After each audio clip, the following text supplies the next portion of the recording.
हिमाचल प्रदेश में पुरानी pension scheme लागू कर दी गई है। मुख्यमंत्री सुखविंदर सिंह सुक्खू की अध्यक्षता में हुई कैबिनेट की बैठक में ये फैसला लिया गया। इस दौरान सीएम ने कहा कि ओपीएस के अलावा महिलाओं को 1500 रुपए देने और 1 लाख युवाओं के रोजगार की दृष्टि से 2 कैबिनेट सब कमेटी गठित की गई है। ओपीएस की गारंटी आज से लागू की गई है, जबकि 2 गारंटी का फैसला अगले 1 महीने के बाद होगा। सीएम सुक्खू ने ट्वीट कर इसकी जानकारी दी। उन्होंने लिखा कि कांग्रेस की विचारधारा प्यार, भाईचारे और सच्चाई की मिसाल है। आज लोहड़ी के शुभ अवसर पर मुझे हिमाचल के कर्मचारियों की लंबित मांग ओपीएस को बहाल करते हुए बहुत खुशी हो रही है। ये कांग्रेस पार्टी की पहली गारंटी योजना थी, जिसमें श्रीमती प्रियंका गांधी जी ने सोलन में उस समय सरकारी कर्मचारी जो शिक्षक वर्ग के कर्मचारी थे, डीसी ऑफिस के पास बैठे थे। मैं और मुख्यमंत्री महोदय मुकेश अग्निहोत्री जी उनके साथ गए। वहां हमारी नेता श्रीमती प्रियंका गांधी जी ने भी कहा था कि पहली कैबिनेट जब होगी हम ओल्ड पेंशन स्कीम को लागू करेंगे। पठानकोट के पास पंजाब को जम्मू और कश्मीर से जोड़ने वाले रेलवे पुल के नीचे से लगातार गैर कानूनी तरीके से रेत की माइनिंग की जा रही है। इस गैर कानूनी रेत की माइनिंग से रेलवे के पुल की नींव लगातार कमजोर हो रही है। यहाँ दिन दिहाड़े ही रेत माफिया ट्रक भर भर कर रेत ले जाते हुए नजर आते हैं। कई बार शिकायत के बाद भी प्रशासन की नींद नहीं खुली। जब इसके बारे में डीजीपी रेलवे शशि प्रभा को बताया गया तो उन्होंने इस बारे में संज्ञान लेने की बात कही। इस बारे में पहले भी कई बार शिकायत दर्ज की जा चुकी है। ਇਹ ਮਸਲਾ ਮੈਂ ਰੇਲਵੇ ਨਾਲ ਚੱਕ ਲੈਣੀ ਆ, ਕਿਉਂਕਿ ਮਸਲਾ ਤਾਂ ਰੇਲਵੇ ਨਾਲ ਸੰਬੰਧਿਤ ਹੈ। ਰੇਲਵੇ ਦੀ ਜ਼ਮੀਨ ਹੈ, ਉਹਦੇ ਨੁਕਸਾਨ ਹੋ ਰਿਹਾ ਸਾਈਡ ਤੋਂ ਨਾ ਪੁਲ ਇਸਕਾ। ਕੋਈ ਨਹੀਂ, ਇਹ ਮਸਲਾ ਮੈਂ ਉਹਨਾਂ ਨਾਲ ਗੱਲ ਕਰਦੀ ਆ, ਡਿਸਕਸ ਕਰਦੀ ਆ। ਇਹਦੇ 'ਚ ਜੋ ਕੁਝ ਵੀ ਹੋ ਸਕਦਾ ਹੈ ਅਸੀਂ ਕਰਨ ਦੀ ਕੋਸ਼ਿਸ਼ ਕਰਦੇ ਹਾਂ, ਕਿਉਂਕਿ ਉਹ ਇਲੀਗਲ ਅਗਰ ਪੈਸੇ ਕੱਢਿਆ ਹੋਇਆ ਹੈ ਤਾਂ ਇਲੀਗਲ ਹੀ ਹੈ। ਉਹਨੂੰ ਤਾਂ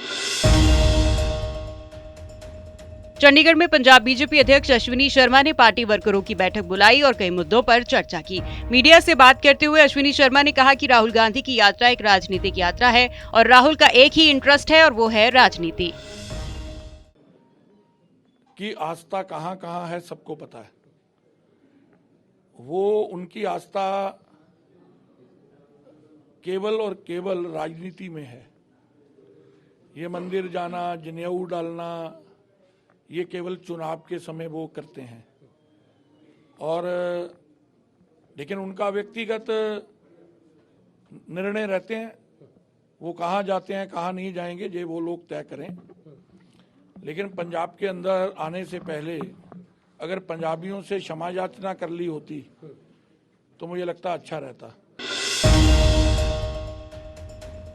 गृह मंत्री अमित शाह जम्मू कश्मीर के दौरे पर पहुंचे। इस दौरान उनका राजौरी में आतंकियों द्वारा मारे गए हिंदुओं के परिजनों से मिलने का कार्यक्रम था, लेकिन खराब मौसम के चलते वो राजौरी नहीं जा पाए। शाह ने प्रेस कॉन्फ्रेंस कर कहा कि राजौरी के पीड़ित परिवारों से फोन पर बात हुई है। शाह ने आगे कहा कि सुरक्षा बल सतर्क और मुस्तैद है और जल्द ही आतंकवादियों की गिरफ्तारी की जाएगी।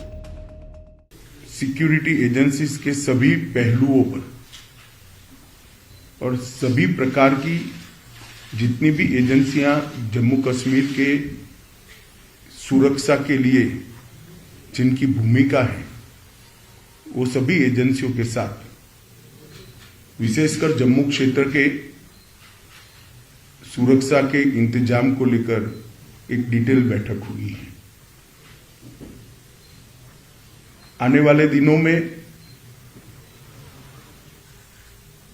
एक बहुत सुरक्षित ग्रिड बनाने के लिए भी यहां पर चर्चा हुई है।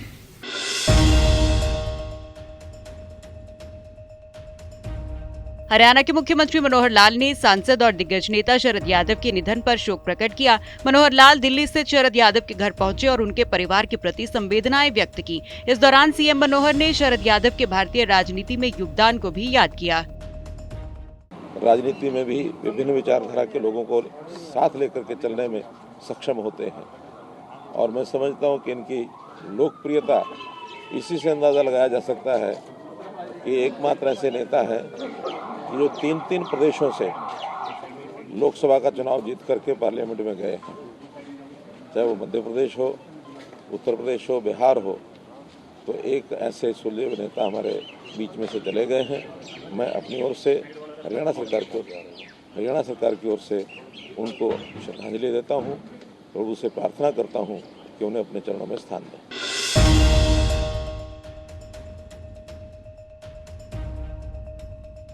दिल्ली के मुख्यमंत्री अरविंद केजरीवाल ने आज कॉमनवेल्थ गेम्स में पदक जीतने वाले खिलाड़ियों को सम्मानित किया। इस दौरान उन्होंने कहा कि देश की 2% जनसंख्या दिल्ली में रहती है, लेकिन कॉमनवेल्थ गेम्स में दिल्ली ने 10% मेडल हासिल किए हैं। ये दिल्ली की उपलब्धि है। आगे उन्होंने पिछले साल कॉमनवेल्थ खेलों में जिन खिलाड़ियों ने दिल्ली का नाम रोशन किया, उन्हें सरकार की ओर से सम्मानित किया जा रहा है। इन खिलाड़ियों में रवि कुमार दहिया, पिंकी नवनीत सिंह, तुलिका मान, तेजस्विन शंकर, पूजा गहलोत और रोहित टोकस शामिल थे।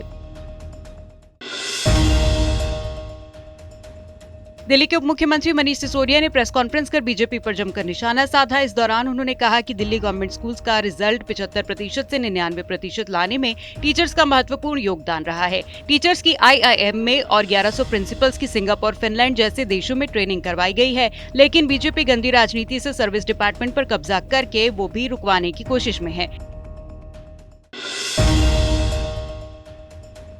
कांग्रेस नेता जयराम रमेश ने प्रेस कॉन्फ्रेंस कर भारत जोड़ो यात्रा की आगे की योजना के बारे में बताया। इस दौरान उन्होंने कहा कि 26 जनवरी से 26 मार्च तक हाथ से हाथ जोड़ो अभियान चलाया जाएगा, जिसके तहत इस अभियान में हम करीब 2.5 लाख ग्राम पंचायतों, 6 लाख गाँव और 10 लाख से ज्यादा मतदान केंद्रों तक पार्टी कार्यकर्ता पहुँचाएंगे। हर राज्य की राजधानी में महिला यात्रा और पदयात्री होंगी। आज मैं हाथ से हाथ जोड़ो अभियान के बारे में और कुछ जानकारी देना चाहता हूँ। जैसा कि आप जानते हैं, 26 जनवरी से लेकर 26 मार्च तक कांग्रेस पार्टी ने हाथ से हाथ जोड़ो अभियान की घोषणा की है। ये त्रिस्तरीय अभियान है, ब्लॉक के स्तर पर, जिले के स्तर पर और राज्य के स्तर पर। इस अभियान के दौरान हमारे 2.5 लाख ग्राम पंचायत, करीब 6 लाख गांव और करीब 10 लाख मतदान केंद्र को कवर किया जाएगा। हरियाणा पुलिस ने अंबाला जिले में एक गिरोह के 2 सदस्यों को गिरफ्तार किया और उनके कब्जे से 5 कारतूस के साथ 7 अवैध पिस्तौल बरामद किए।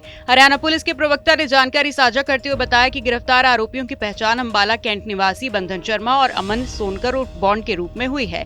बंधन शर्मा के पास 2 अवैध देसी पिस्तौल और 1 कारतूस, जबकि अमन के पास 5 देसी पिस्तौल और 4 कारतूस बरामद हुए। दोनों को CIA की टीम ने अलग अलग मामलों में गिरफ्तार किया था।